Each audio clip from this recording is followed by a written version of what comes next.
அநேக விதத்துல நம்ம சொல்லலாம், வாழ்த்தலாம், பேசலாம், எல்லாமே செய்யலாம். ஆனாலும் கர்த்தருடைய வார்த்தை என்ன சொல்லுதுன்னு சொன்னாக்கா, பிள்ளைகள் கர்த்தரால் கொடுக்கப்பட்ட சுதந்திரம் என்று சொல்லும்போது, இன்னைக்கு விடுதலை குறித்து சொல்லும்போது அது சுதந்திரம், இது சுதந்திரம் என்று சொல்லும்போது இந்த ரெண்டு வார்த்தையும் சேமா தான் இருக்கும். ஆனா ஒரு வார்த்தை தான் வேற மாதிரி இருக்கும். ஆனாலும் இது நமக்கு தேவன் கொடுத்த சொத்து, மகா பெரிய சொத்து. அது நிரந்தரமானது, அது தேவனிடத்துல இருந்து வந்தது. ஆகவே அவரால் நமக்கு கிடைத்த ஒரு பெரிய பலன். இன்னைக்கு உலகத்துல எத்தனையோ பேர் எத்தனையோ விதத்துல பலனை எதிர்பார்த்து தான் ஓடிக்கொண்டு இருக்காங்க. எனக்கு இந்த பலன் கிடைக்குமா, இந்த ஆசீர்வாதம் கிடைக்குமா, இது எனக்கு கிடைக்குமா அப்படின்னு சொல்லிட்டு அநேக பிரயாசத்தோடு ஓடுனா கூட அநேகருக்கு அந்த பிரயாசம் கிடைக்கிறது இல்லை.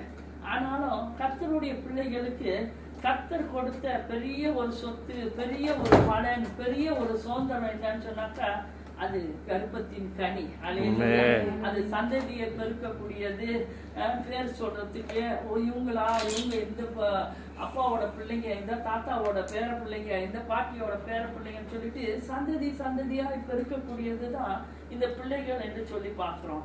ஆகவே இந்த நாள்ல கூட இந்த பிள்ளைகளை நமக்கு தேவன் கொடுத்திருக்கிறபடினால அவர் ரொம்ப கவனமா பாக்குறாரு. அந்த பிள்ளைங்களை எப்படி நம்ம வளர்க்கிறோம், கர்த்தருடைய வழியில வளர்க்குறோமா இல்ல நம்முடைய வழியில வளர்க்குறோமா. இன்னைக்கு நம்ம எத்தனை வயசுல இயேசுவை ஏற்றுக்கொண்டோம் அது நமக்கு பெருசு கிடையாது. ஆனாலும் கர்த்தருக்குள்ளார வந்த பிறகு பிள்ளைகள் கர்த்தரால போதிக்கப்படணும், கர்த்தரால வளர்க்கப்படணும்.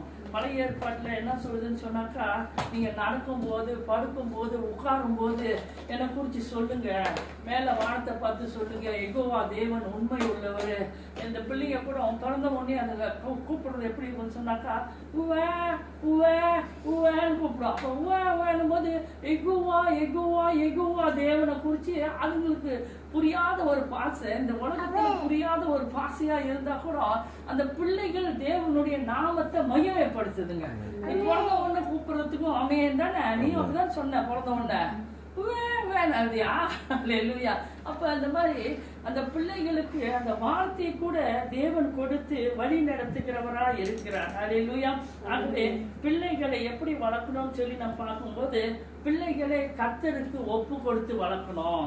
என் பிள்ளையா இருந்தாலும் இது நல்ல வழியில நடக்கணும், கர்த்தருடைய ஆசீர்வாதம் இந்த பிள்ளையின் மீது இருக்கணும், வாழ்க்கை பூரா அவன் கர்த்தருக்காகவே வளர்க்கப்படணும் அப்படின்னு சொல்லிட்டு எப்படியாக நம்ம உள்ளத்துல அந்த வாஞ்ச விருப்பம் தாகம் இருக்கும்போது கர்த்தர் அதை நிறைவேற்ற வல்லவரா இருக்கிறார். லூக்கா 2ஆம் அதிகாரம் 23ஆம் வசனத்துல என்ன சொல்லப்படுதுன்னு சொன்னாக்கா, முதல்